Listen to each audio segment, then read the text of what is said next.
Have you read the Millennium Trilogy, the 3 crime novels written by the late Swedish author Stieg Larsson? There's The Girl with the Dragon Tattoo, The Girl Who Played with Fire, and The Girl Who Kicked the Hornet's Nest. I consumed them over essentially about a summer and a half, I remember. All of them were published after Stieg Larsson died suddenly from a heart attack in November 2004. His partner of 32 years was Eva Gabrielsson. She's also an author and an architect. And she's written about her life with the author who gained fame after his death in Stieg and Me, Memories of My Life with Stieg Larsson. Eva's in Australia for the Brisbane Writers' Festival, and she joins me in the Sydney studio. Welcome to Life Matters. Thank you. It's been almost 7 years since you lost him very suddenly. How do you remember him now?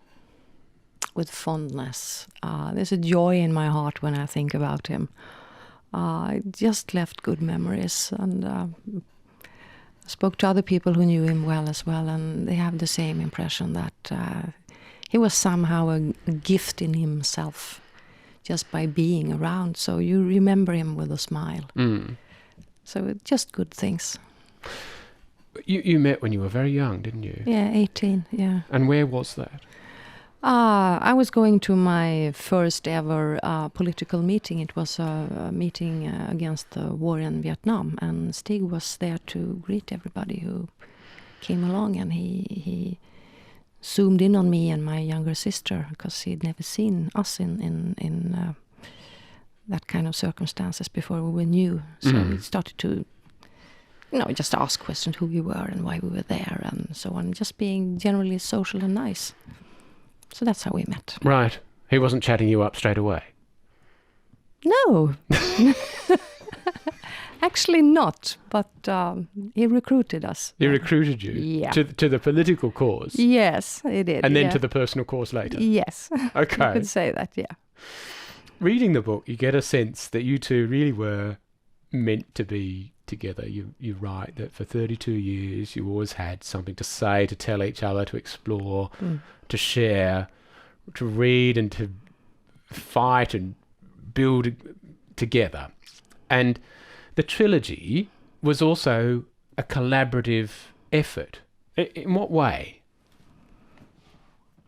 Not collaborative in the sense that I did any hands-on in his writing of that book, or those books, I should say, because this was a sort of new venture for him.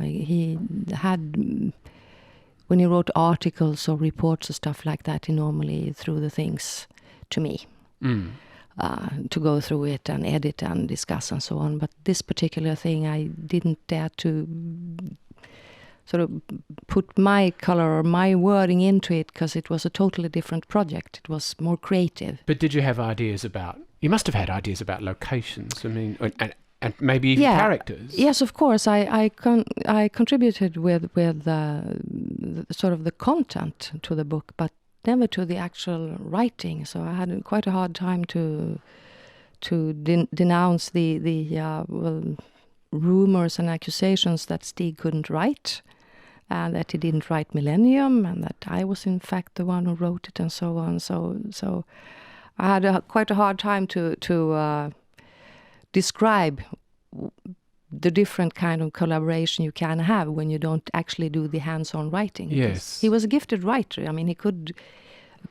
good craftsmanship in this kind of writing, but just having that talent doesn't mean that you also necessarily have something to write about. No, indeed. Well, he certainly did. And for people who haven't read the trilogy, they're crime novels, but they're crime novels on a big sweep, and they contain stories about violence against women. And he really wanted to make a point about that, didn't he? The working title for all 3 books were Men Who Hate Women, 1, 2, and 3. And the title was only kept in the first book. He had to fight to keep that title in the Swedish publication, which is the first one. So, because that is the theme for these books, the different varieties of that, and he saw really no difference between how women are treated compared to racists just different sides of the same coin. He said it's the same mechanisms, the same methods, the same ways of assessing people that you find in both cases. And he hadn't had the time or to do anything about publicly do anything for women in his life. So this was, I think, he grabbed the chance doing it in prose instead. I have to ask, how much of the main character, Blomqvist, is actually Stieg? It's mainly the view on journalism, what media should be, what a journalist should do, what a because they're both owners of journalists, media. they're both activist journalists, they're both involved in small publications that do investigative stuff. Yeah, that's about it. But that's a big part. Both obsessed with coffee too. All Swedes are. Because he did, and not everyone will know this, he worked as an investigative journalist, Stieg, and he was the editor of Expo, a magazine. You were involved with that too. And he was very concerned, just as Blomqvist is, with extremism. Now, I think from this side of the world, we tend to still see Sweden as the kind of model social democracy, how things could work if everyone was more civilized. And yet he was very concerned about extremism. Why so? It was personal, actually. It wasn't political. Growing up with his maternal grandfather and grandmother, he sort of got that from his childhood. His grandfather was a communist during the Second World War, and according to Stieg, he was put into one of the labor camps we had in Sweden for anti-Nazis, so they wouldn't cause any trouble in case Germany invaded us. That's right, because Sweden stayed out of the war, didn't Sweden? Yeah, we were, so to say, neutral. Neutral. Well, leave us alone and we won't cause any trouble. Yeah, because exactly. Norway was in the war and of course overrun by the Germans. Yes, and Denmark as well. They was overrun, and in both countries they had similar camps for anti-Nazis. Except when Nazi Germany invaded, people in those camps were transported to Germany and shot or killed off.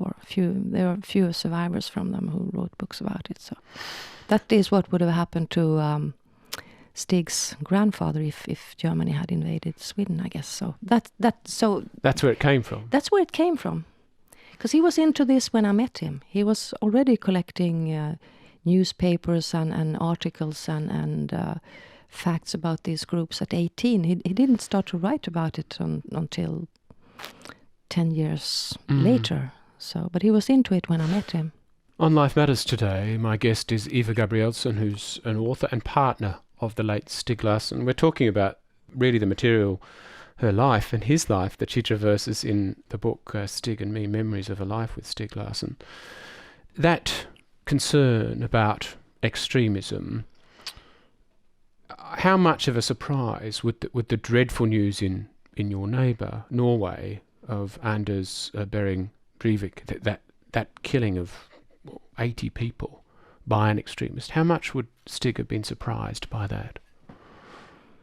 Not the act as such. I mean, he would have been shocked, but maybe. But the shock is that it was in Norway, because they, being through the Second World War, having an active resistance movement and so on, they never had these kind of violent extreme right wingers there. So that is the shock. It wouldn't have been shocking if it had been in any other country, but Norway, of all places, that is shocking. Yes. Do you remember how you heard that news? You must do. It's very recent.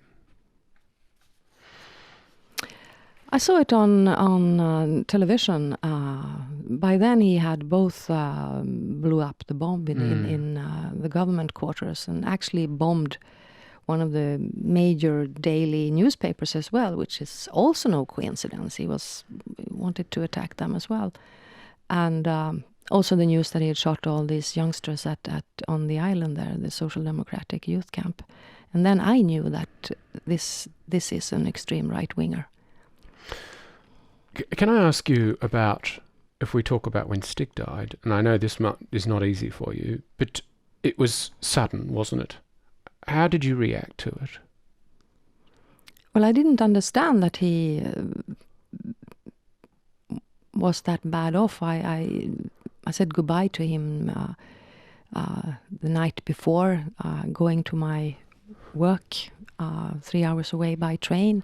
And I talked to him at around midnight when I arrived. And next day I get a phone call around lunchtime from somebody at the Expo magazine saying he had collapsed and that I had to get to Stockholm immediately. So I did.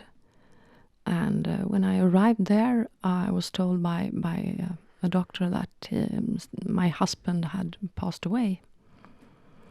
And I couldn't believe it, because he was fine the day before, and now he's supposed to be dead.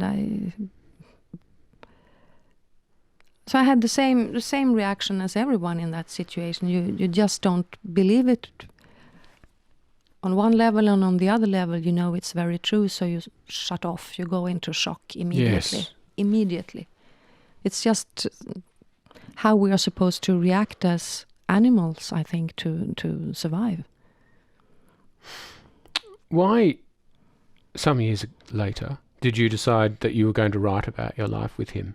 Is that part of the grieving?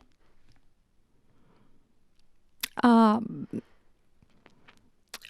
I started to compile my handwritten diary about a year and a half after he died, because I couldn't understand how I could have ended up in this odd situation that I was in. Just to get an overview. And then I realized that this could be a book about what it really is to lose somebody, because the diary is raw and rough, just states what happened and how I felt and so on.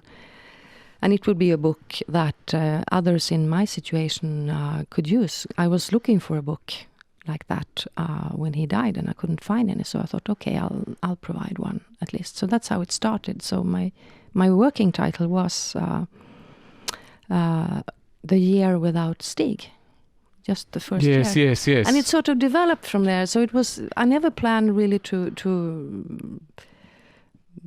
write the book as it later turned out. It sort of developed by itself. I started thinking back on our life and what brought us together and what made us stay together and what we really did. And I started to see the similarities between our life and Millennium and so on. So I thought, that's interesting. I'll have to explore that as well. So it's been widely publicised he died without a will, and that there was a battle essentially for his inheritance.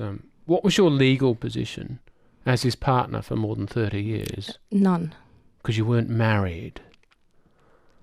And Swedish inheritance laws and the laws on cohabitants, they don't even have any provisions that allows you to go to court. Is that changing, or has it changed? I've been trying to get some changes done. It's so surprising, because de facto partners in Australia have certain legal rights, but apparently not in Sweden. No. So the family, his father and brother, they essentially got the money from the massive worldwide success of Millennium, and they did offer a settlement a few years ago, but you didn't take it. No, because it was a settlement, it wasn't a gift. And a settlement in legal terms is quite different. It also has puts you on it restrains you. There would have been you would have been on the board though, wouldn't you? Yes, but they own the company. I would just be somebody they could kick out the next day. So I would in fact have no power at all over my contributions and to Millennium and how it would be interpreted in other media or in translations and so on. So it was it would just restrain me and bound me, and probably made this book impossible as well. I would in short be gagged. I can't imagine that, having met you today. That fans of the trilogy, and I'll put my hand up, I'm one obviously, have heard rumours there might be a fourth book that he'd started, and there have been some reports that you might be tempted in the future to finish it. What do you feel about that? Well, it was my then legal counselor, the first year after Stieg died. He put forward a proposal to the family that if I could manage the literary rights, that is, have the legal rights to do what they are doing or should be doing, I could also try to finish the fourth book, the fragment of the fourth book, that is. It's by no means any complete work or so, and they turned that down. So I did offer to do it once, but the way things are, I don't think it's possible that anything will become of it. I think I might be, given I have no legal rights to touch any of his texts, and those rights could be taken away from me the next day, and even if I get them, I don't really see the point anymore. I'm also afraid that, and I didn't think of that at the time, that I might be opening the door to ghostwriters who just use the characters and for commercial reasons write up all kinds of James Bond stories about Lisbeth Salander and Mikael Blomkvist and so on. And the books weren't written for commercial reasons. They were written from the heart, from a rage and an anger and a frustration of the state of things. And so ghostwriters couldn't copy that heart and soul that went into it that I think the readers recognize. So I think we'll just have to be satisfied that there are 3 books and be happy with that. I'm glad you've written this one too. Thanks for coming in today. Thank you. That's Eva Gabrielsson, who's author, architect, partner of the late Stieg Larsson, author of the Millennium Trilogy. And she's been talking to us about her new book, Stieg and Me, Memories of a Life with Stieg Larsson. It's published by Allen and Unwin. And this Sunday, Radio National will feature highlights from the Brisbane Writers' Festival, where Eva will be appearing, which is for us, it's from 10 to 1, and details on the RN website shortly, abc.net.au/RN/Life Matters. She's also doing a sold-out event, Eva, is at the Wheeler Centre in Melbourne, and that is tomorrow. This is Life Matters on Radio National, and next we meet a listener, a man who's very proud of his nose. Thank you. Thank you. That was generous of you. Thank you.